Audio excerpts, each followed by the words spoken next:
Hi, it's Brandon, and today I'm going to be comparing all the current cars on Assetto Corsa Competizione at the Nurburgring GT circuit. So I did a video like this a little while back on Monza, but the balance of performance is a little bit different between the tracks on this game in the Blancpain GT series. For each car, I'll only be driving on the aggressive setup, so no changes there, and I'll just be trying to drive really nice clean laps. If there's anything that you want to see on Assetto Corsa Competizione, then let us know in the comments and we'll try see if we can make a video about it. But anyway, let's get into it. Okay, so the slowest car in this video, just like Monza, is the 2015 Nissan GTR. Now compared to Monza, I had a bit of a harder time driving this car on the Nürburgring, and even with all the hard effort you put in to get a nice lap out of this car, it's still not going to be near the top. So I would not recommend this car on this track, but if you're looking for a challenge, then feel free to go for it. So with this car you can brake quite late and it turns in pretty well, but when it comes to the exit of the corner, you've got to be careful on the throttle or the rear end will stick out a wee bit. You shouldn't have too hard of a time trying to get a lap out of the car, but like I said before, it's just not that quick.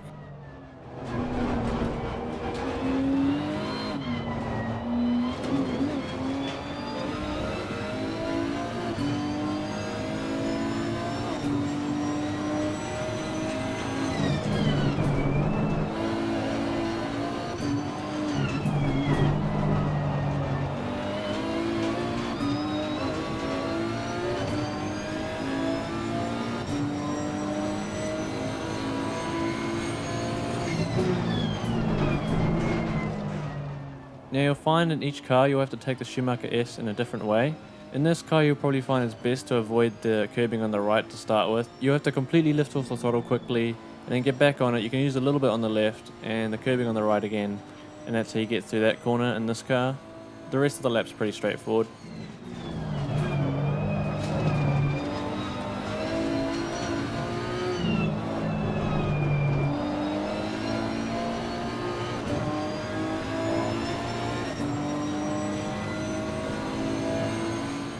Coming into the chicane with every car, you need to avoid the big bump on the left at the start of the chicane.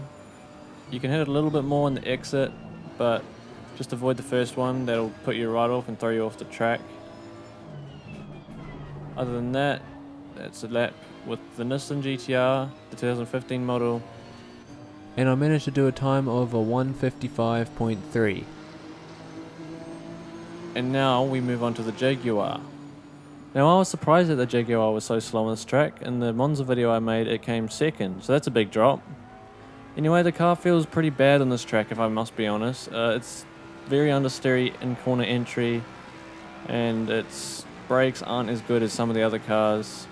And coming out of corners, you've got to be very light on the throttle, the rear will stick straight out. So it's quite a hard car to drive, probably one of the hardest on this track to be honest. You can use the bumps a wee bit, it doesn't mind those too much. But you've got to slow down the car early enough to get it into the corner and be very gentle on the exit of corners or you're not going to have a very good time.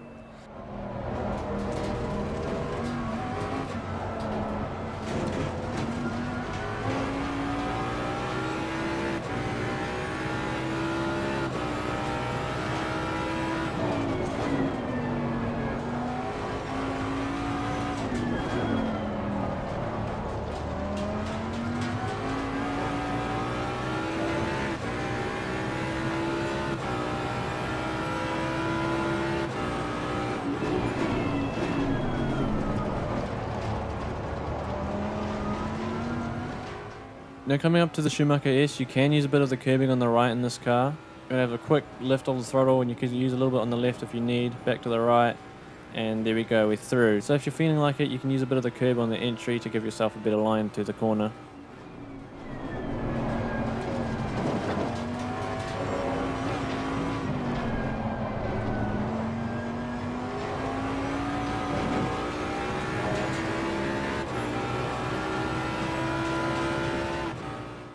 So coming into the final chicane, you can attack it quite hard, you can brake quite late, and you can accelerate quite early, but if you get a bit unstable you might have to tap off a little bit. It shouldn't be too hard to get through there in this car.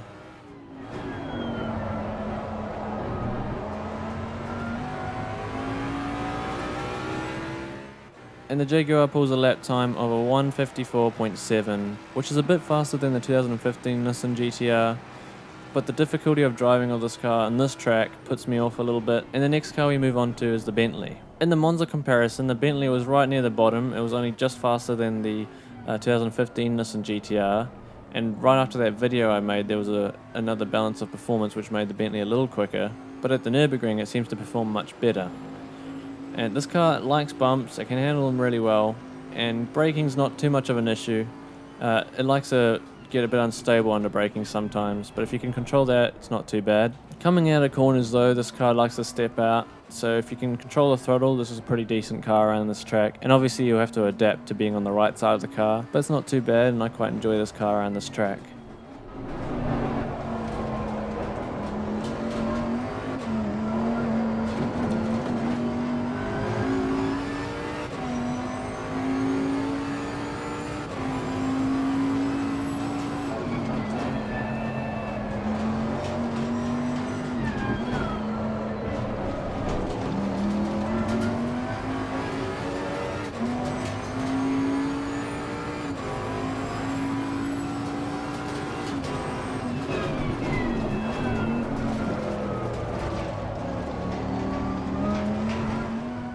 Coming up to the Schumacher S in this car, you can also use a bit of the curbing at the right.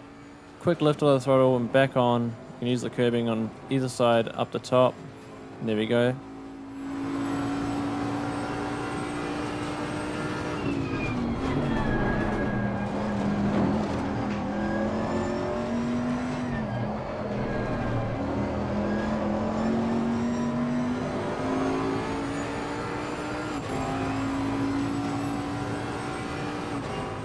Now coming into the final chicane with the Bentley, you can attack it quite hard as well.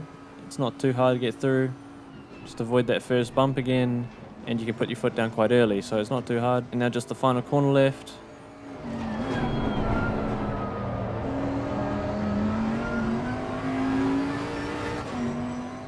The Bentley pulls a time of a 1 minute 54.4, which is quite fast. And when I first started driving this track with the Lamborghini, that's the fastest time I could pull with it. But obviously over time I've gotten quicker.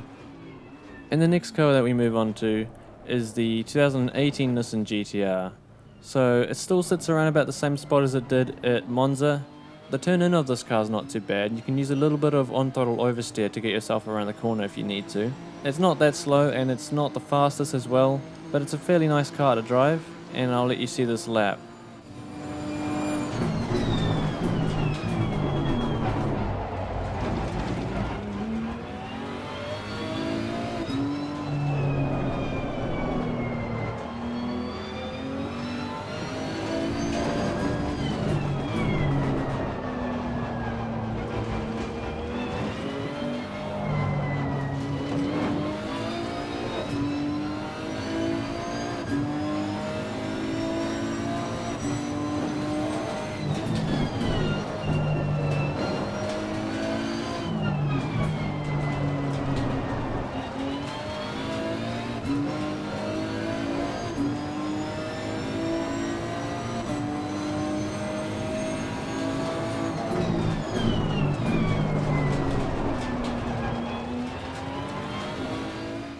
Now coming up to the Schumacher S in this car, you can also use a little bit of the curbing on the right, a quick lift, and then get yourself on the throttle, use a little bit more curbing on the top. This car doesn't mind the curbs too much there.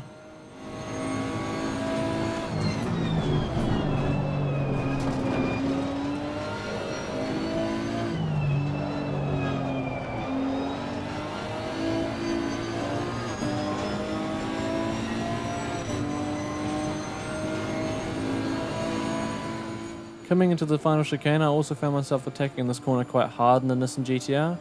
Just missed the first bump, get the throttle down and you're alright.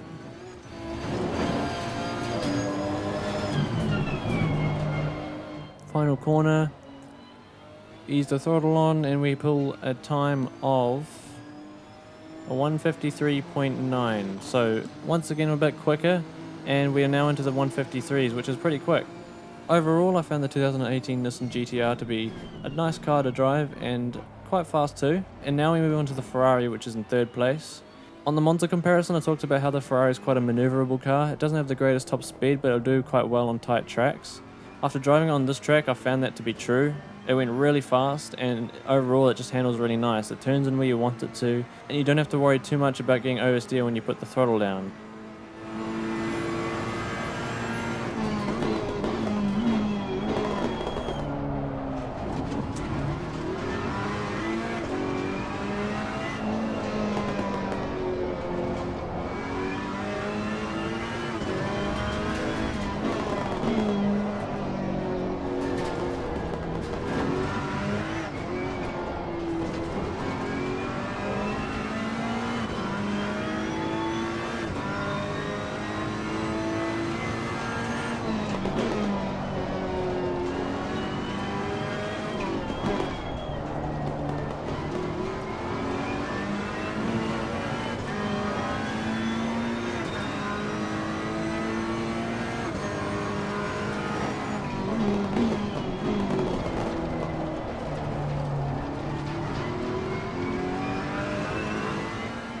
Now coming up to the Schumacher S, you can use a bit of the curbing on the right as well. Very quick lift and you can make your way to the top. Not too hard to get through there in this car, it likes to turn in.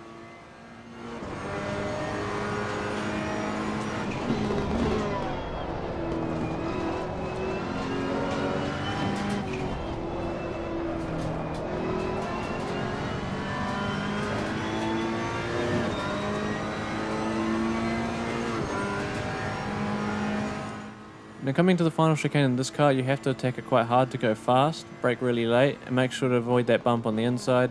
And then after that you can put your foot flat and you should be quite good to the exit. If you get a little bit unstable, just lift off the throttle quickly.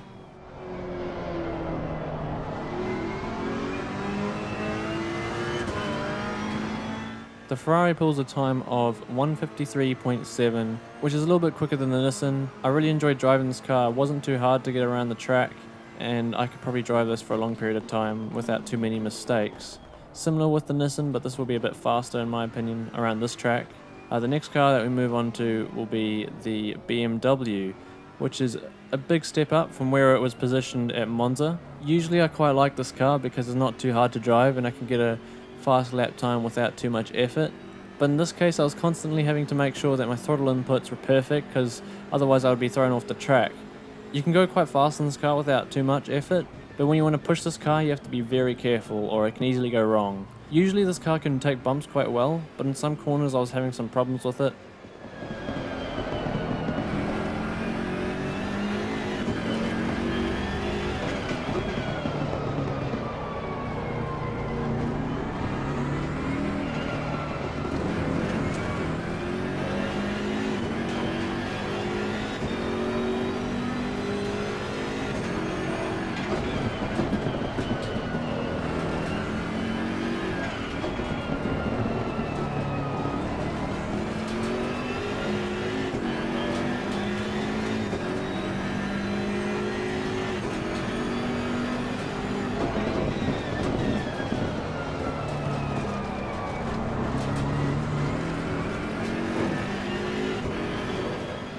Coming up to the Schumacher S, you can also use the curb here.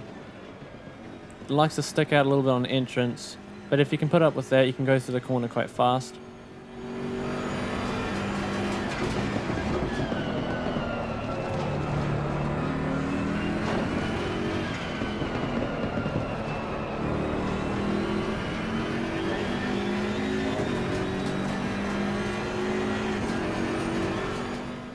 I'm not going to lie, coming into the final chicane with this car was quite scary. So you got to be careful, make sure you avoid the bump as always. Get the throttle down as early as possible, but as you can see it gets all sorts of unstable and goes right on the curbing on the exit. So you've got to be gentle there. Not too bad of an exit, and this car performs a time of 1:53.4, which is about another 3/10 quicker than the last car. But we're getting to the low 53s now, which is extremely fast. And we've got one more car to get through, which is the Lamborghini.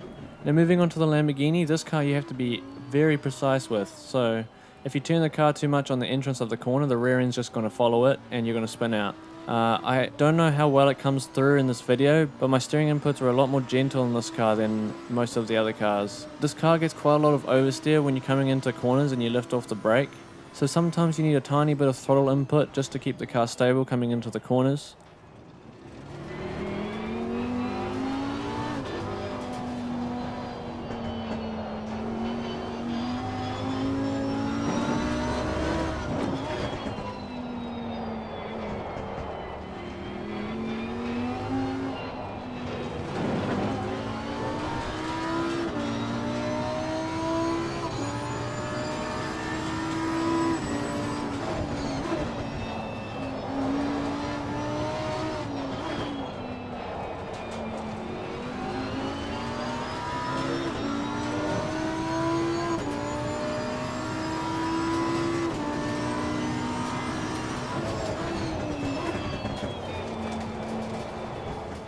Coming into the Schumacher S, you can use a little bit of entry curbing, but you can't lift right off the throttle or the rear end's going to try come around. So just keep the throttle on slightly, don't completely lift.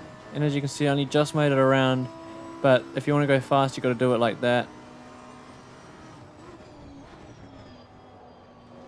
And through this corner, you definitely need a little bit of throttle input just on corner entry. to stop it from going around, and then back fully on the throttle and you're onto the straight. Now coming into the final chicane this car was probably one of the hardest out of all the cars. You got to brake a little bit earlier than most of the other cars, turn it in, don't let the rear end spin out. Careful on the throttle, get to the exit. You can use a little bit of curbing if you need. Coming out the last corner, don't use too much of the curbing on the exit. And we perform a time of 153.3, which is about a tenth quicker than the BMW. And there's still probably a bit of time to be made there. But for now, I feel like this is a fairly accurate representation of the cars around the Nurburgring. So I hope this video helped you decide which car might suit you best on this track. Personally, I like the Ferrari the most, and then maybe the Nissan. The Lamborghini is really quick, but it's quite scary to drive, and so is the BMW if you push it really hard. And all these laps were driven on the aggressive setup, so possibly with a little bit of tweaks and adjustments, you can make the cars a little bit faster. But it looks like just in general, avoid the 2015 Nissan GTR unless you're really up for a challenge, because you're going to be at the back. I hope you enjoyed this video, and if you have any other ideas that we can do on ACC, then let us know in the comments. Subscribe and like if you want more content like this, and I'll see you in the next video.